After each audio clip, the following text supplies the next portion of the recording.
खबरों के सिलसिले को आगे बढ़ाते हुए न्यूज अपडेट आपको देंगे। हासिलपुर फजलुर रहमान, मलक शाह, सद्दीक, गुलाम नबी खाकी की रिपोर्ट के मुताबिक आपको बताते चलें कि हासिलपुर चुचिया रोड पर तेज रफ्तार बस, ताहिर कोच और कार में खौफनाक तसादम, एक ही घर के 6 अफराद जान बहक। हासिलपुर में तेज रफ्तार मुसाफिर बस, ताहिर कोच और कार में खौफनाक तसादम, हादसे में 3 अफराद मौके पर ही जान बहक जबकि 2 अफराद अस्पताल पहुंचकर दम तोड़ गए। वाकई में एक ही खानदान की जानें जाया हो गई। 3 जख्मियों की हालत हाल तशवीशनाक है। तफसीलात के मुताबिक आपको आगाह कर रहे हैं कि हासिलपुर चुचिया रोड पर अड्डा मोहम्मद पनाह मोड़ के करीब ये हादसा पेश आया, जहां तेज रफ्तार इसी बस और कार में शदीद तसादम हुआ।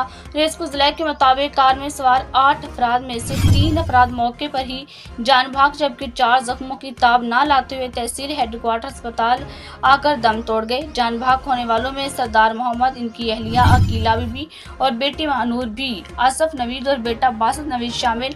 हादसे में शदीद जख्मी होने वालों में शमीम बीबी, वासफ और आसफ शामिल। आपको बताते चलें कि जिन्हें तशवीशनाक हालत में अस्पताल मुंतकिल कर दिया गया है।